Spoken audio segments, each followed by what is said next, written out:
Ladies and gentlemen, welcome to Shanghai. Step into China's world with advanced transportation and architecture. Join us as we explore the city's delights.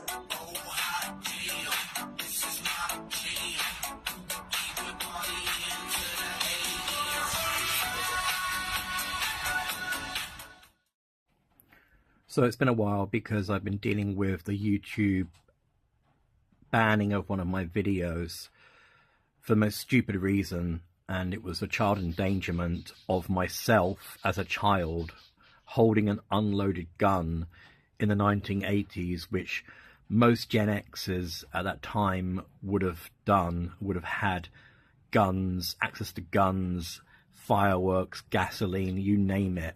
So in modern day kind of nanny state mentality, that would be considered as child endangerment. But I don't know how I got to deal with a human being at YouTube who accused me of endangering myself. While this was going on, I actually made it a series about how I ended up in China, and normally I'm not political, but to talk about how I ended up from school to being in China, I had to cover political issues. And this probably will be the last time I talk about politics on my channel. And I made these videos for kind of two reasons. One, to kind of document like what happened to me from start to finish. But also, I don't want later on someone to go like, oh, I thought you were a cool guy, but I don't like this, that, and the other.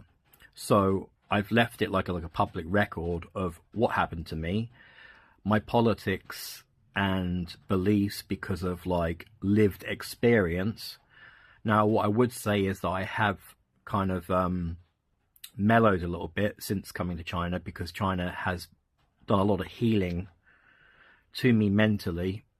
But I chose not to post these videos on the Chinese internet. Not for any kind of like political reasons and stuff like that, but because ever since when TikTok was banned in America, the floodgates of the most degenerate, wokeified arseholes turned up on Red Note. And I just don't want to add in any more toxicity to the Chinese internet, because for years when I literally left the West, it was so refreshing not to have to deal with like all the toxic waste of the Western internet. I'm just a dad trying to live his life in modern day China and really appreciating like the opportunities here for me and living a comfortable life, where in England it's just literally a failed state, a PvP server at that, and yeah, exactly the same as what the Sex Pistols said, no future. Now, I will be returning to the United Kingdom next year during summer, mainly in Scotland because my friends and family live there. But if there are cosplay and pony events going on, I shall be attending them, hopefully as a guest, because I will be probably representing Kayou on their behalf, and probably displaying a bunch of things which will come out hopefully in the United Kingdom. But also all the things you've seen just now, these are kind of like things I've been collecting, so that when I do return I will have a bunch of things to kind of give away. And if I do give them away, I don't want any money in return. I just want anyone who does receive anything to think about donating to some local charity for children. Reserve some for the foundlings. As it should always be. The foundlings are the future. This is the way. This is the way. So if you ever come to China and want to try some of the drinks, I really recommend this brand. And even Speed, who came to China, the famous online personality, he got to taste one of these drinks and couldn't believe that it was 0% sugar. Normally with 0% sugar drinks, they taste like a chemically or strange kind of aftertaste, but these taste really good. the orange tastes like a good Fanta, and the cola tastes like, in summer, when in England we have like pub cola with ice and a slice of lemon, and it tastes exactly like that. When it comes to collecting the cards, realistically, the Chinese cards, I wouldn't recommend starting collecting them now if you are a completionist, because you are 2 years too late. Even I, who started 2 years ago, I've hit a brick wall with some of the early cards, and the main reason being is that like people are charging ridiculous prices for them. Now, if it had been 10 years since these cards came out, I could understand the prices, but the prices are way over exaggerated. So how the Chinese and Westerners collect their My Little Pony cards seem to be very different. For local Chinese I know in Shanghai, and this could be different in different parts of China, but locally you always have a splash page, which is your favorite pony, and in here you will have a collection of cards from many of the collections and the parallel collections, plus even cards which are not kayou cards like DQ, Binchiling, or Dairy Queen ice cream cards, or including Talos food cards. So here's my collection, and really, and this is what I've noticed locally, people do not care about the low cards, so Rs, SRs. The kids call them Laji card, which means junk cards. Maybe not what Kai wants to hear, but that's what like the kids call them. So most collections I know start from SSR upwards.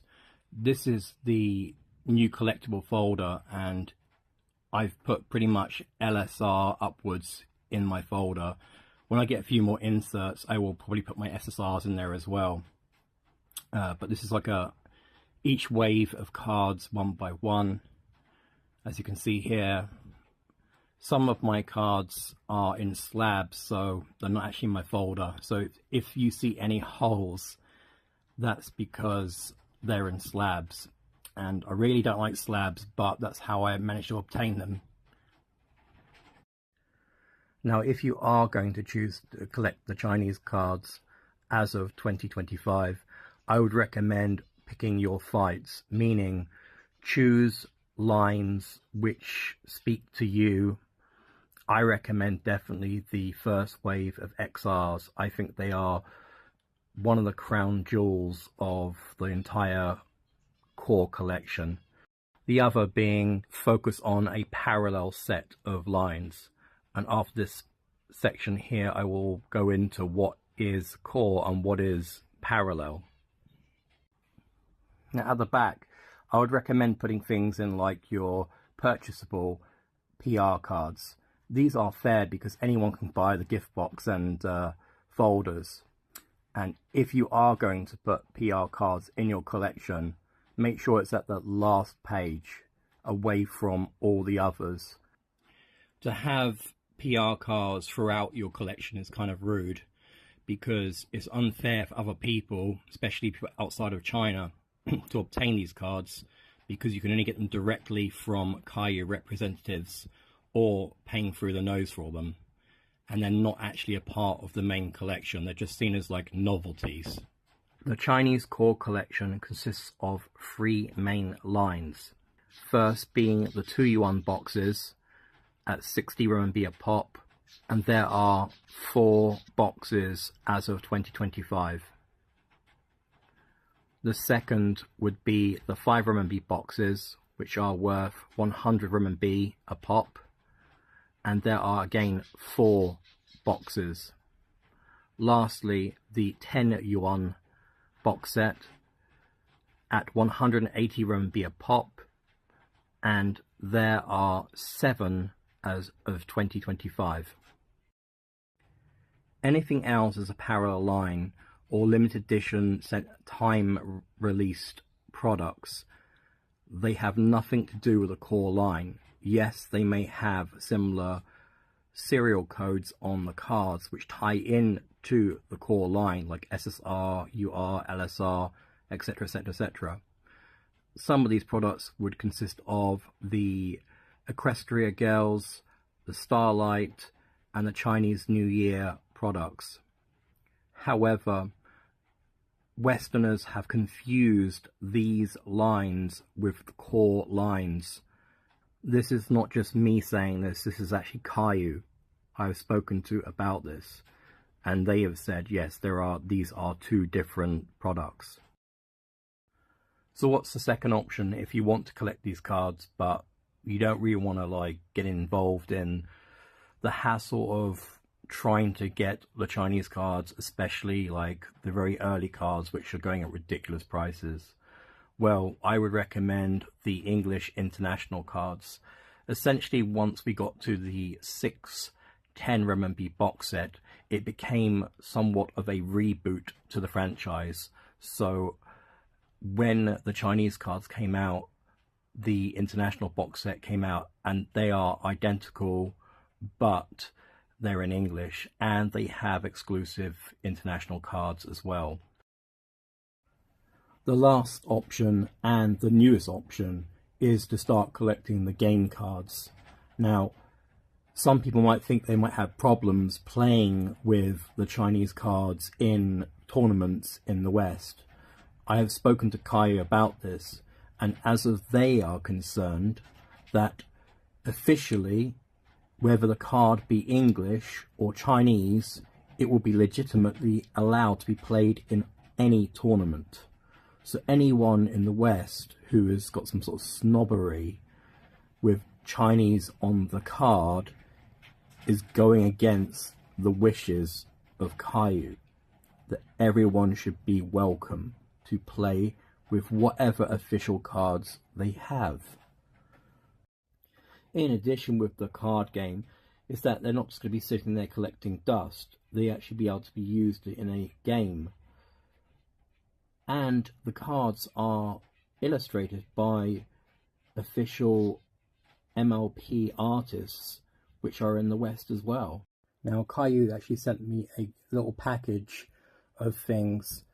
Most of it I actually gave to my daughter because today is actually Children's Day, and so I gave her these fans and some of the cards. So these are these little acrylic sculptures which I gave her. They also sent me these K Museum products, which are really too good for the likes of me, which, you know, being a Lao Wai. So I opened up just one, and I'll probably give the others away. But the main thing I really liked, what they gave me, was these PR cards, and these are the Shanghai summer cards. And I really wanted these a long time ago, and it was so cool to actually receive them. As for me and Kayou, this is the only kind of care package they've ever given me, and they've not ever given me anything to review. But if I did receive anything from Kayou to review, I would make that very clear in my videos. Everything you've ever seen so far has been out of my own pocket. Now, I did try to actually work with some YouTube channels doing some retro gaming stuff, but it all fell through, and it was like as if I had to beg them for attention or beg for being included, and I wasn't going to do that. So I just thought, well, I would like to do something on the Chinese internet where I will do like a bunch of games live at a location in Songjiang once a month, and we play retro games. Mainly the reason because it seems to be a lot of interest in a lot of the British games I've been posting on the Chinese internet, and I just think like getting some Xiaohongshu and some beer and having a bunch of people play some games and recording their reactions and what they think, because Chinese really back in those days when we had Spectrums and whatnot, they only had the Famicom. My whole idea is to kind of make a sort of Games Master meets TGA Fridays kind of like web show for the Shanghai and Chinese market. HeiManTou! 有序大社 let's get it on!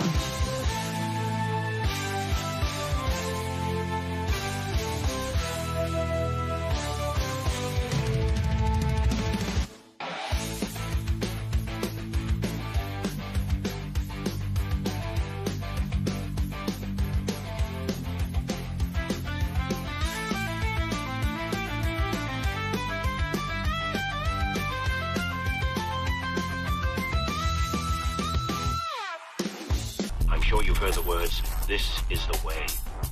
But have you ever stopped to feel their weight? The Mandalorian is more than a story, it's a code. A creed about loyalty, found family, and the journey of redemption. So as we wrap up, remember, whether you're forging your own path or standing by those who matter most is the way. Hit subscribe, and let's explore the galaxy together.